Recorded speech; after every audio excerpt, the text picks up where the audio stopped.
Hello, and welcome to round 3, the final commentated round of Wednesday Night Standard here at GameSwap in... I'm out. I'm out of adjectives. We will say that it is Pleasant. yeah, we'll say it's pleasant. Pleasant, Mason, Ohio. On the left, we have Jonathan Tople on Ramunap Red, and on the right, we have Zach Romer on Ramunap Red. And on the left, we have John Tople on Ramunap Red, and on the right, Ramunap Red. I wonder if they'll cast any red cards this game. Probably not.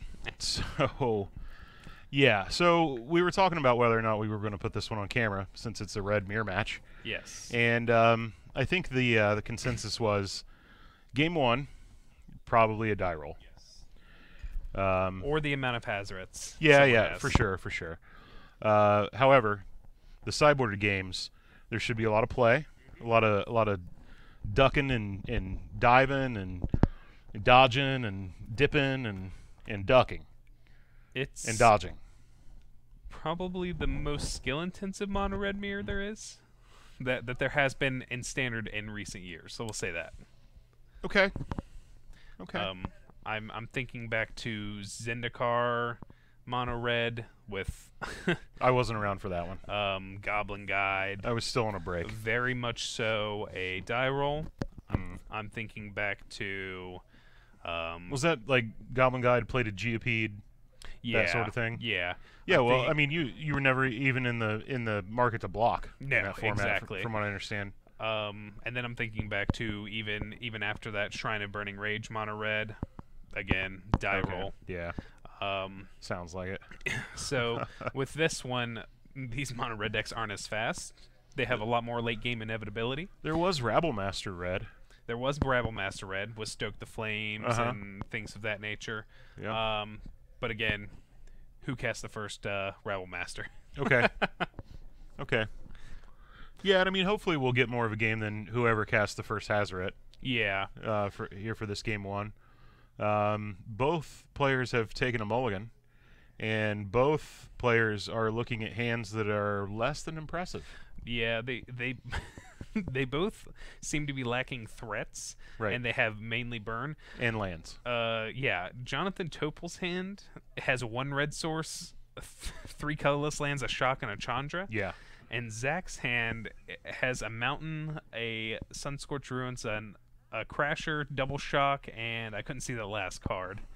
So Topple's hand is basically the red deck saying, "Oh, you want to play colorless lands? Yeah, you want to play colorless lands in this deck, huh? You want to put a bunch of red cards in this deck, and you want to play colorless lands? Well, here you go, taste it. Have some of this. Enjoy no threats. Right. And he decides on a mulligan. I think you just kind of need some amount of threats. Sure. I think Carry Zev is a good card. In the mirror match, it's able to the large butt is able to block the 2/1s and 1/1s well. Maybe that's something he's looking for. He needs doesn't die to shock. Doesn't die to shock. Can usually safely attack when you're interested in attacking. Yeah. Because of the menace and the first strike. Yeah. And it looks like he has a shock, Hazaret, 2 lands, and a Chandra. Okay, so and he's putting a Glorybringer onto the bottom. Yeah, so he's clearly on the bigger version. Yes, and I think clearly. that's better in the mirror. I would have to agree.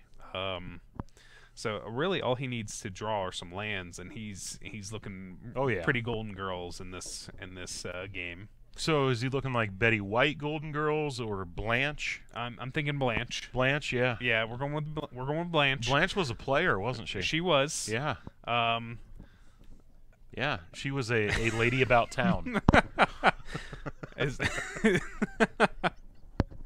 We're getting our Golden Girls references. Hey, tonight. you know, I mean,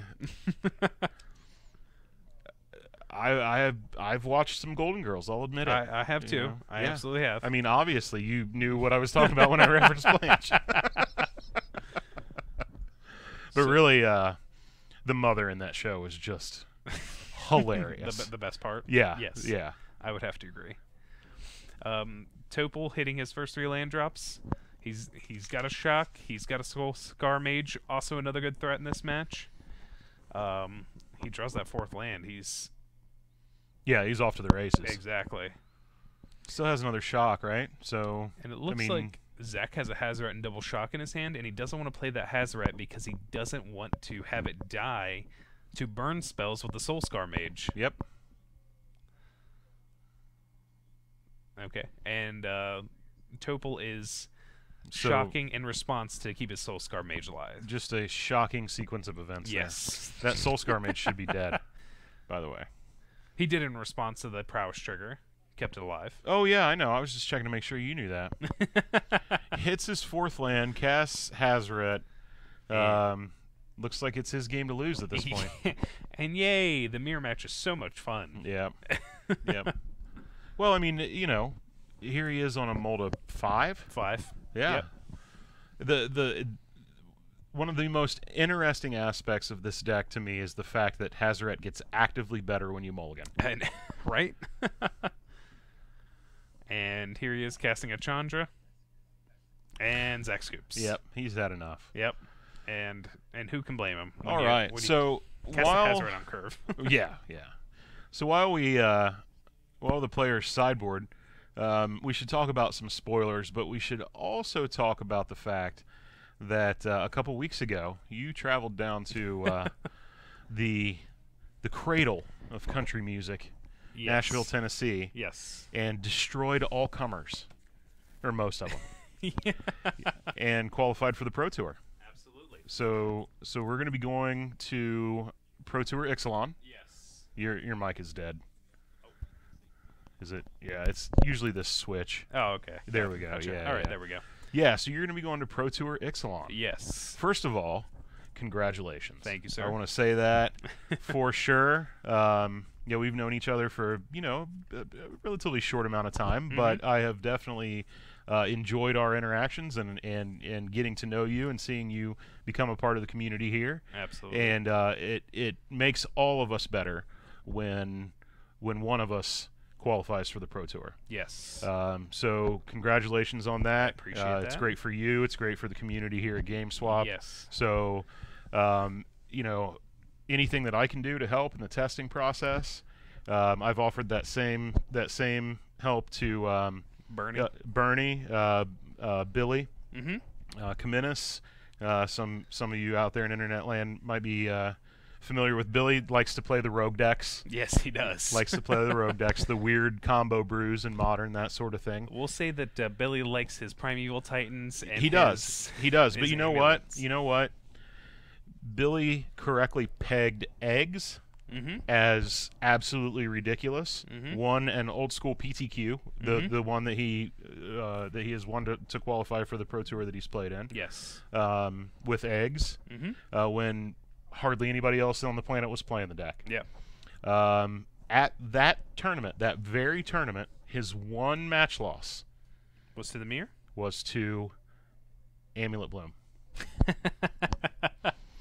And Did it he was get turn 2. yes, turn 2 and turn 3. Yes. Yep. And it was at that point. So he got turn 3 when he was on the draw, and he got turn 2'd when he was on the play.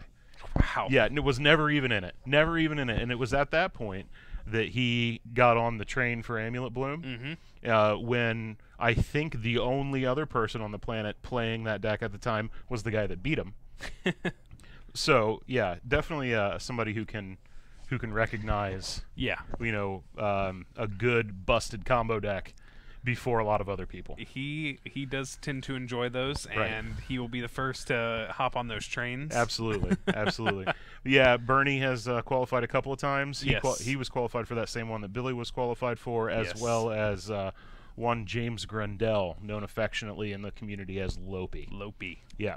Also, so that was Pro Tour Dragon's Maze. The guys from Louisville came up and tested here at the store with the testing group. Andrew Shrout being a member of that group, who, if you'll recall, top-8'd that Pro Tour. Yes, he did.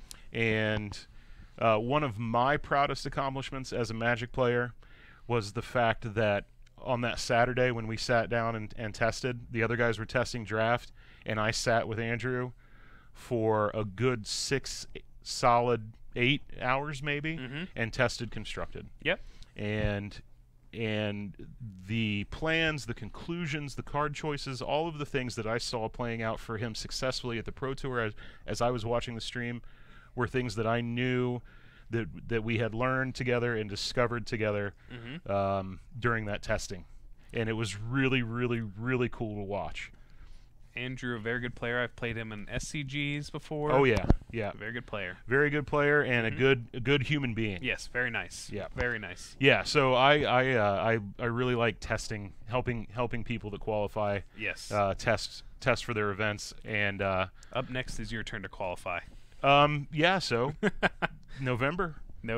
That's it. Yeah. That is it. I'm going to be going down to Nashville as well. Yep. For you and I will probably travel together, actually. Yeah. Did you hit one? With top 4ing this RPTQ. Oh, that's right. Yeah, I'm automatically qualified for the next one. Yeah. Awesome. So, okay. Yep. All right. Well, that's super cool. I forgot about that until Logan Reinhardt reminded me of that the other day. Excellent. Yeah. Yeah. So it's great. I love seeing people that are part of the community here find success in this game. Yes. I think it's awesome. I really do. And like I said, I know from experience playing this game for a long time that the best way to get better as a Magic player is to play people who are better than you. Yep. And when one of the members of this community has success, we all have success. Absolutely. Because of that fact. Absolutely. It makes us all better. So, yeah. So, again, congratulations on that, and I'm really excited for you. I really appreciate that. Yeah, so we ran over talking about spoilers. So back to the game. Yeah.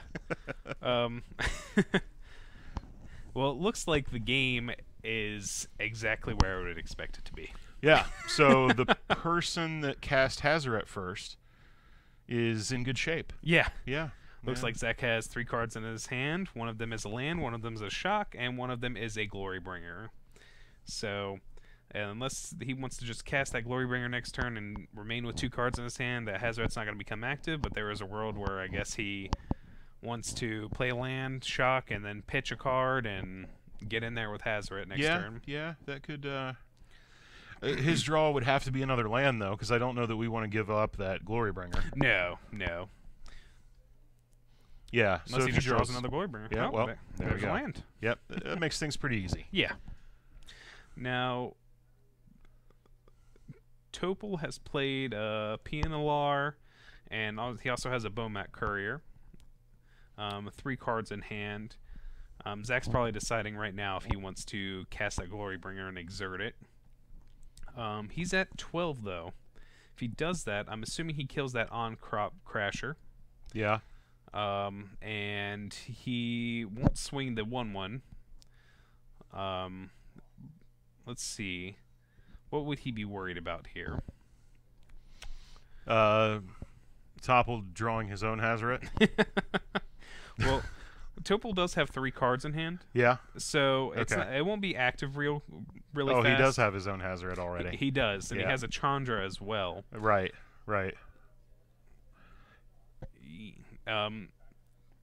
So they're discussing whether if he exerts, if Tople will be able to block with the Thopter token, which he would. Tople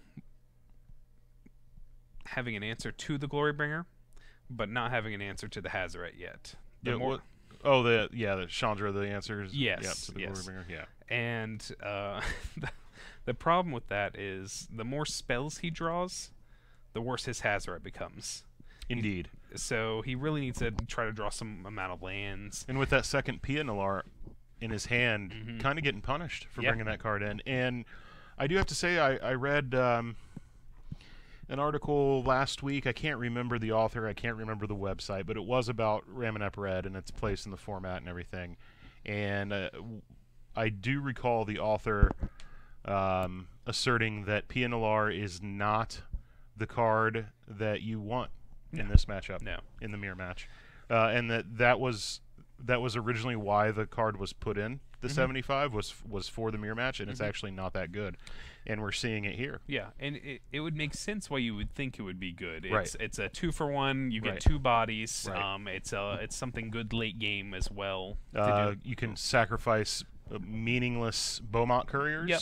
later in the game to make things not block. like Yeah. like opposing Hazarets. Yeah, Getting yeah. in those last few points of damage. Absolutely. Exactly. And But it turns out when it gums up your hand when you draw both copies, makes your own Hazarets a whole lot worse. yes, it does. And I guess if I'm Tople here, you can play that Chandra and tick it up and play the second P in the Lar to get rid of a you're down to 1 card in hand. Yeah. So this makes the most sense. That's a legendary creature. One of them's dead. Right. But this does make the most sense. Gets him down to be able to get his Hazaret out there, and it also gives him another blocker. So Right. I guess his plan is to kind of Chandra right now. That Hazaret's not getting through anytime soon. No. But at the same time, right? So Zach can play a land and shock and and then pitch the other land Yeah. and kill that Chandra. yeah, well, make it to where the Chandra can't deal with the Glorybringer at the absolutely. very least. Yeah. And so I think personally, for me, that's an argument to have minus the Chandra on the Glorybringer last turn. Yeah. Typically not the kind of thing that you would want to do, since you feel like you have a turn to deal with that exerted Glorybringer. But Glorybringer being the better threat right now than Chandra being. Right.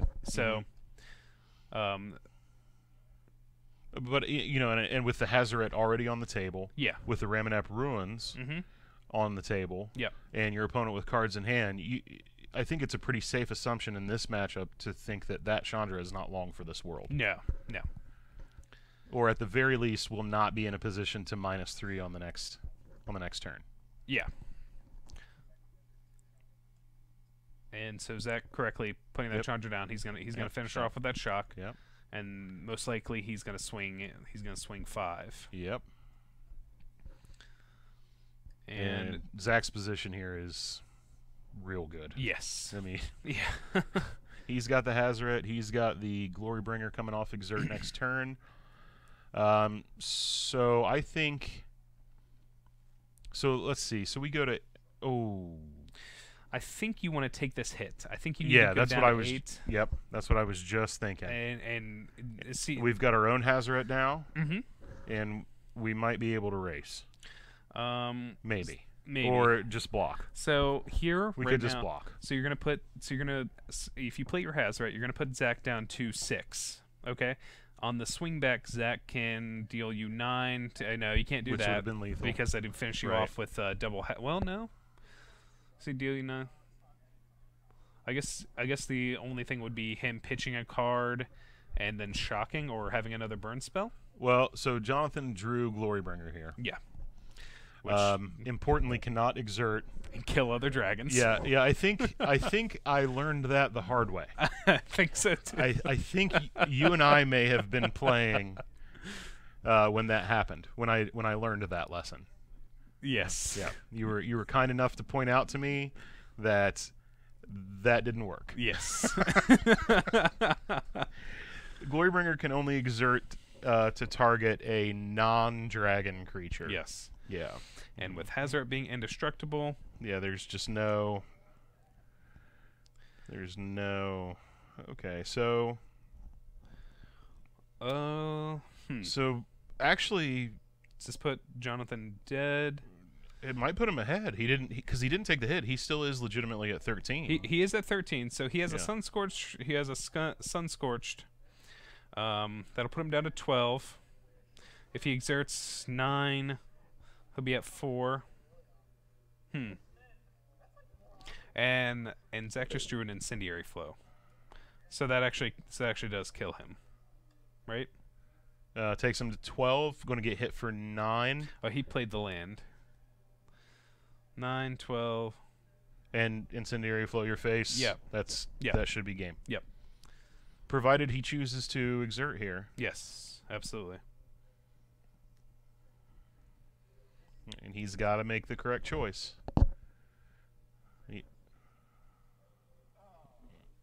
And this is definitely one of those situations where you could possibly benefit by making your opponent kill you. Yeah, absolutely.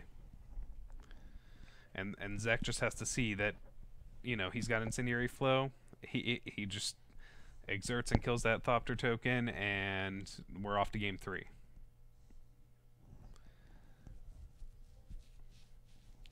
And I think what Zach's doing is he's overthinking it, and he's thinking, how do I die on a swing back? Right. As opposed to, how do I kill you this turn? Yeah, how do I win this turn? Exactly. He sees it. There you go. Yeah. There you go.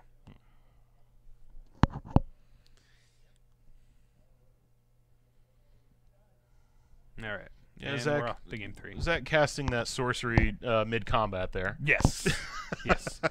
I don't know if you saw him tap blue and cast Quicken, but he did. All right, so while they sideboard and get ready for game 3 here, instead of talking about specific cards, because so many of them have been spoiled and whatnot, Yeah. why don't we talk about the mechanics? Yeah. Specifically, I want to talk about how good Explore is. I knew you were going to bring up Explore. Yeah. When what's funny is when they first spoiled the set, someone had thrown out the card Explorer on Twitter, and I looked at Twitter, and I saw that, and I thought they were actually spoiling Explorer, and I thought we were going to get Explorer, and my heart stopped. I thought I was going to get to play Explorer, 2 Explorers on the Pro Tour. I got excited. That's a throwback to Alex Bertoncini. Bertoncini. Yeah. And I did get a little bit excited. My favorite standard format, I did get to play Explorer and Rampant Growth. I did enjoy that card, but unfortunately it's not. But the mechanic Explorer is kind of similar. So why don't you explain Explorer to us a little bit? When a creature with Explore comes into play, you reveal the top card of your library. If it's a basic land, it goes to your hand. Yes. If it is anything other than a basic land, you can choose to put it in the graveyard or leave it on top. And in addition to that choice, put a +1/+1 counter on the creature or a creature. I think it's generally the creature. The creature. Okay. Okay, so basically Explorer reads, when this creature comes into play, choose target win-win situation. Yeah. There is no downside here. It's value all around. So it's kind of Explorer as a mechanic kind of reminds me of the card Coiling Oracle. Coiling Oracle being a card that costs green-blue. It was a 1/1. When it enters the battlefield, reveal the top card of your library. If it's a land card, put it onto the battlefield. If it's a non-land card, it goes into your hand. That's what this kind of reminds me of, except instead of, the land going into play, it goes into your hand, and you don't get to draw the card. So it's a little bit weaker, obviously, but at the same time, it's all upside. Well, it's a mechanic instead of one specific card. And there are cards that allow you to explore multiple times. There's the guy that puts the 2 cards from your opponent's graveyard on the, I think it's exile them, and then you explore. Costs 1 black, and then black and colorless tap him, and then you explore. Man, oh man, oh man. Yeah, so I think, okay, so there's a possibility that mechanic is not relevant right away. Yeah. Because that mechanic needs room to breathe, needs a slower format. Yeah. And generally what happens with so we're losing, a whole big block of cards. And generally what happens is exactly that. The format slows down. However, Ramunap Red is, I think, going to change that dynamic this time around. Absolutely. And so the same way it keeps the other slower, really slow controlling decks with like Liliana's Death Majesty and stuff like that in check. Exactly. So that dynamic is going to be different this time around, which I think is going to be something to note, in the upcoming testing for Pro Tour Ixalan. So it won't be.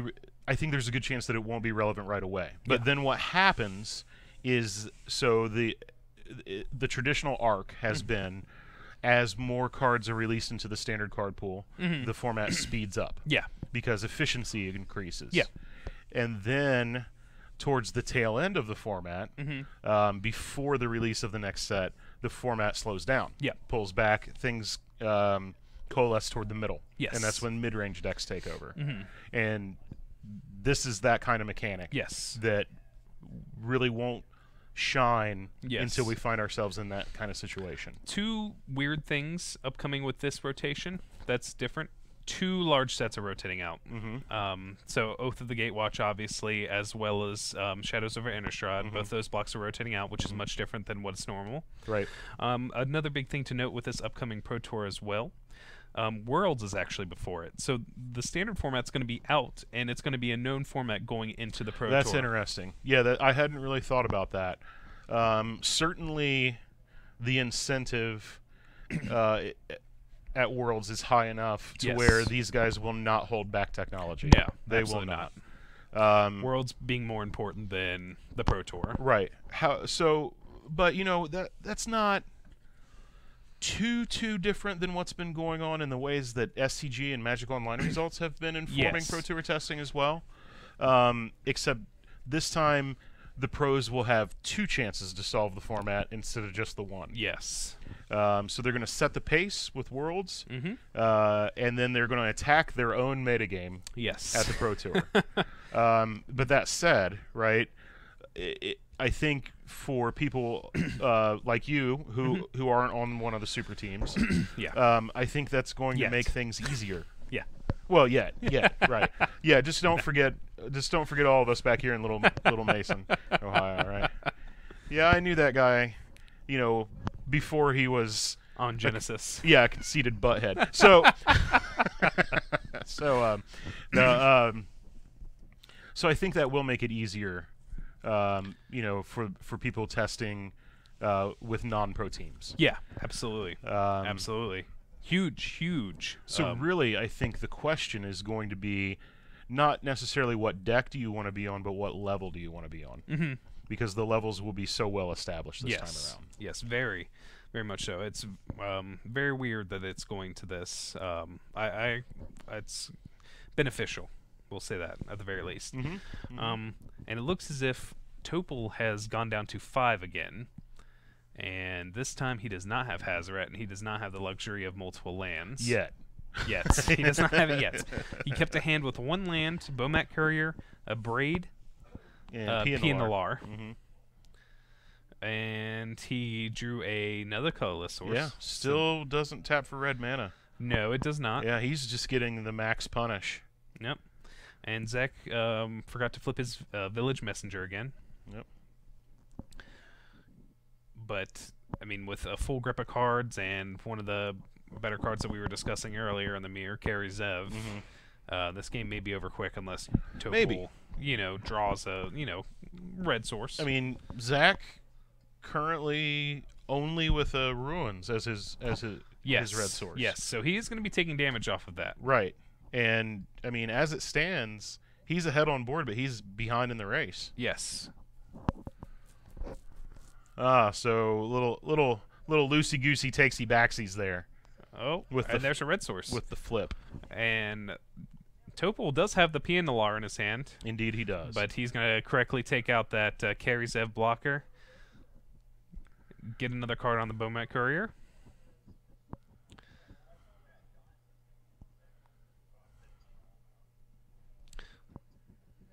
Okay. So life totals are going to be corrected. 15 all. 15 all. As I understand. Zach does not have a second red source. He's not going to be able to cast that Chandra yet. He does have... He has a 1-drop. He and Falconwrath Gorger, and he also has a 2-drop and Earthshaker Kenra. So kind of deciding what to play here. He has another colorless land in hand, and I don't see a removal spell. See, I like holding the Kenra. I didn't. I think he has a second Kenra. Oh, okay. Yeah. And Tople here might be getting a full. Oh, another red source. See. No, I shouldn't say that.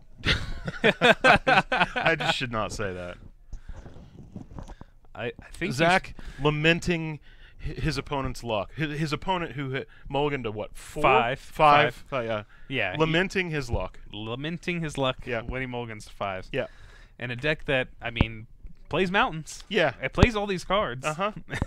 and clearly on the bigger plan. So obviously playing 24 lands main. Yes. Yeah. As opposed to Zach most likely playing 22. Yeah. So I think Tople's going to want to swing with Bomat Courier and play the P and the LAR that we were discussing earlier not being as good, but it's good here. For now. Yeah. Obviously. I mean, in this game state, yes. However, you know, it is worth noting that the way that we've seen this game play out is pretty atypical. And it usually ends with Glorybringers and Chandras and Hazarets. Yeah. Zach trying another Falcon Wrathgorger. Yeah, triple Falcon 3 of a kind. So he is going to have to get that Chandra out and plusser and get out those Falcon Wrathgorgers. But he's going to need another red source before he does that. And he's still continuing to take damage off of his current red source as well. Indeed he is. Indeed he is.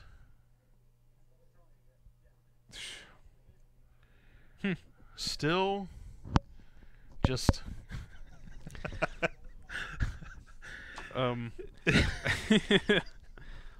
so yeah, we can see it. I think I mean, I don't think Zach has a good block or a good attack here either. I mean, he has to attack and then he gets to play a Falcon Wrathgorger follow-up. And Tople can just pitch his, you know, swing next turn and pitch his hand, draw 4 new cards. Yeah.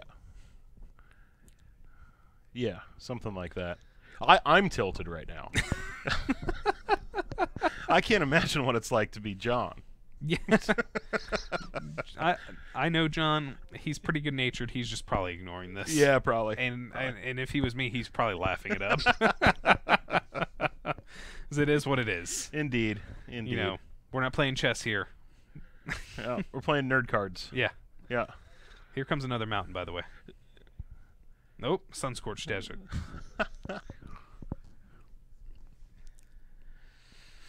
Oh boy.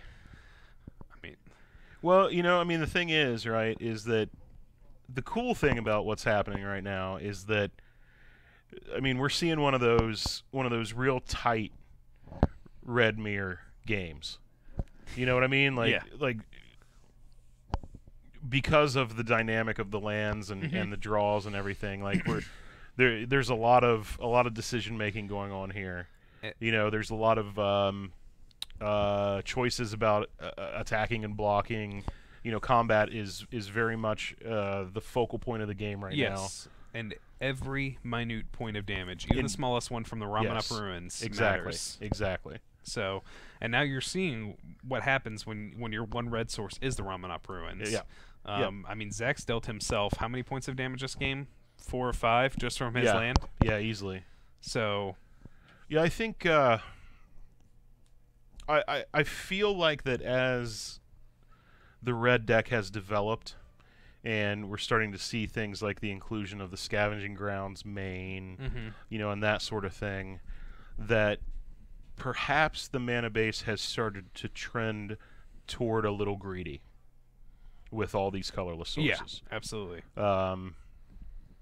You know, I think the assumption is that the damage from the ruins is not going to matter really in any other matchup other than the mirror. You know, so like this deck is not a deck without Ramunap ruins. Yeah, like it's just not. Yeah, it would be close because Hazoret is a heck of a magic card. But the late game inevitability that you get from Ramunap ruins, I have never seen a mono red deck with this strong of a late game. Absolutely. And I mean, I'm talking all the way back to the original Sly deck.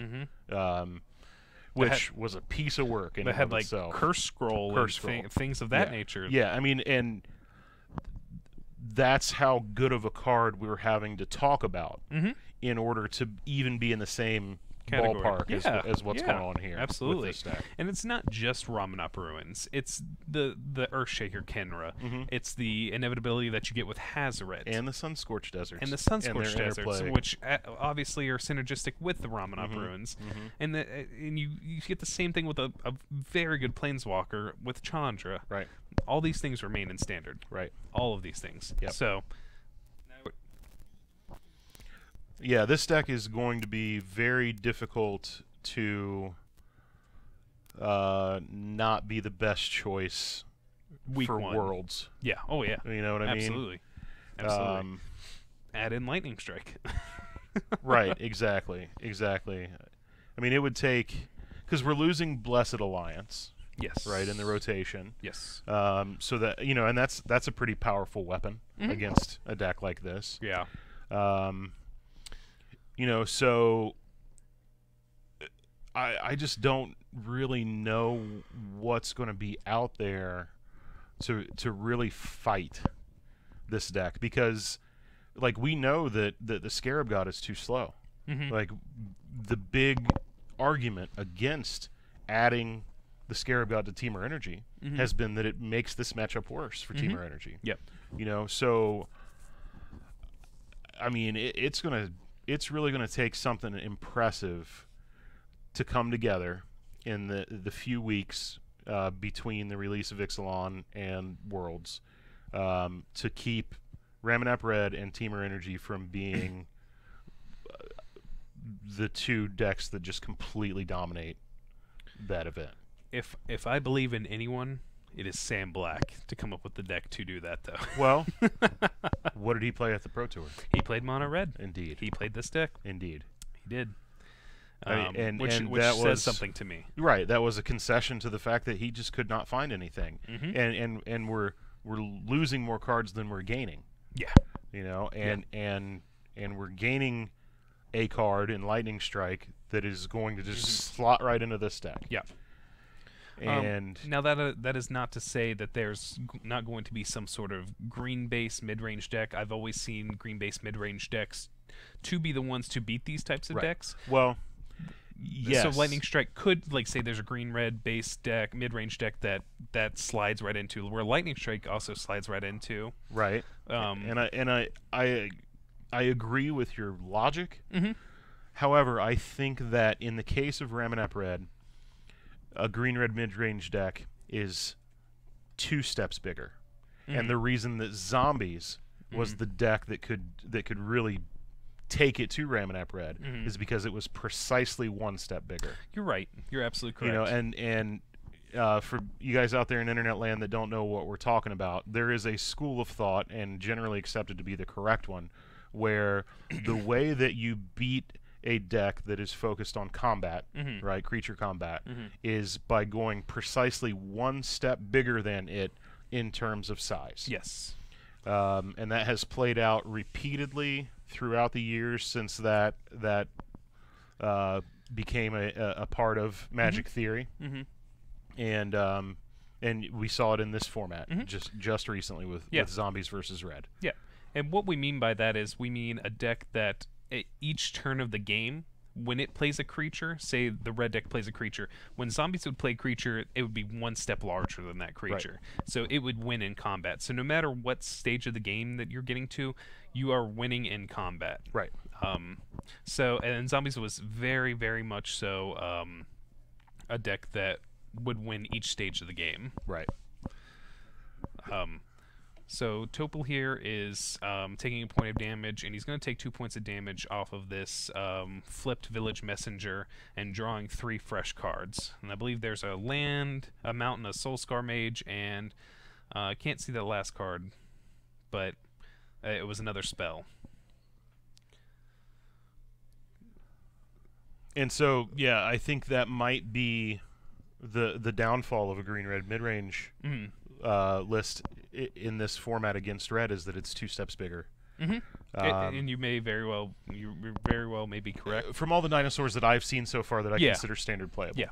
Now there are, I mean, the 5-drop one that we've just seen, the 2-for-1 that makes a 3/3 dinosaur with trample and all your dinosaurs have haste. That is a good card. I've always enjoyed cards like that. That's a turn the corner card. That is a turn the corner card. Yep. The card that I'm most interested in is the 4-drop 4/5. Yes. The guy that whenever he takes damage, you draw a card. Draw a card. Indeed. And you know, but I just am not convinced that that ability is going to be relevant in this matchup. And it very well may not be. Yeah. It very well may not be. Because I don't know that it's a question of card quantity. Yeah. You know. Now we haven't seen full spoilers yet. We don't know the exact type of interactions we're going to have in standard yet. I can't imagine a world where that card's not seeing play, but weirder things have happened. Again, this is one of those situations where we'll have to do the pre-release. We'll have to test, see what we come up with standard. For me personally, I think that dinosaur, the 4/5 for 4, replaces Tireless Tracker and Teamer Energy. Okay. It's another 4-drop, kind of fits into that slot. I mean, not in that slot, but you would wait until turn 4 generally to play your Tireless Tracker, Indeed. so you would get one clue. Right. Unless you have Ripjaw Raptor. That's what the name of the card is. Yeah. Yes. Very, very, very excited about that spoiler. Yeah, for yeah. sure. I think it's a great card. It's definitely going to see standard play. It's priced to move. It's got good stats. It's got a great ability. Yes. The 3 magic words. Yes. Draw a card. Yes. Yeah, yeah. Anytime a card comes out that has the 3 magic words, you have to at least consider it. And we've seen it before. Or we've seen some murmurings online that it pairs very well with Walking Ballista. I would have to agree. Sure. Yeah. And Walking Ballista, notably a card that could be very good in this matchup. Exactly. That could be one of the heroes to save the day. Yes. Against the Red Menace. It's hard to imagine though a deck where you would play Walking Ballista and you wouldn't be playing it alongside Walking Constrictor though in Constructed. Right. Yeah, and that's where I was going to go. I think the best chance now that zombies is 99% not a thing anymore. Yeah. To go one step bigger is Whining Constrictor based decks. Yeah, and that might be that deck loses that deck loses Hissing Quagmire, obviously. That land loses Grimflare. Loses Grimflare. Also loses Sylvan Advocate, which was starting to see play toward the end of the format here because of its positioning in this matchup. But what it doesn't lose is it does not lose the energy-based version of the deck. It does not lose the Glint Sleeve Sniper. It still has a tune, still has Long Tusk Cub. You still keep Rishkar. You obviously still have Whining Constrictor and Walking Ballista and Verdurous Gear Hulk. Well, and if we're talking about that kind of thing, and we're talking about sizing being important, Greenbelt Rampager. Yeah, absolutely. A 3/4, it's essentially a 2-drop. If I remember correctly. What is it? It's a 1-drop. Right, but I mean, you have to have 2 energy. You have to have 2 energy, yeah. So it is very much so generally a 2-drop. Yeah, in terms of the first couple turns of the game. Notably, though, that deck does lose 3-drop Nissa, which was a huge component of that deck as well. Fair. However, aren't +1/+1 counters a theme in Ixalan? Or is that only with the Merfolk tribe? I think that's with the Merfolk tribe. Okay. But Ripjaw Raptor is another card that could, slot into something like that. Maybe not main deck or sideboard. Absolutely. Could slot into that type of deck. Absolutely. And I remember playing Jund Gods a while ago, and that type of energy-based strategy. Heart of Kirin kind of fits nicely into that deck, as opposed to like say Nissa. So you play Heart of Kirin that pairs well with Greenbelt Rampager. Okay. And that type of strategy. Because I would imagine that the density of Abrades in the format is probably going to go down. Yeah. Braid will most likely be replaced by Lightning Strike, just for the versatility factor. Not to say that a Braid's not versatile, but being able to hit your face or kill planeswalkers Indeed. is a lot more important than killing an artifact. Indeed, yeah. And I think, like, for me personally, as a Teamer Energy player, I would be looking at moving the 2 mana Braids to the sideboard and replacing those with Lightning Strikes. Yes. Yes. So, yeah.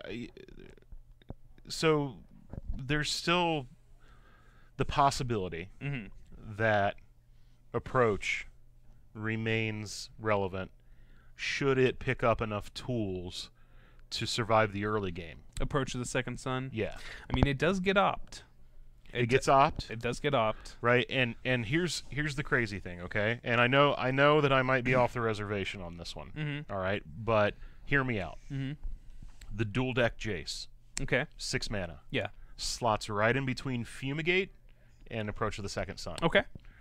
That's not outlandish. So I mean, if we're living in that world, right? Let's talk about that play pattern.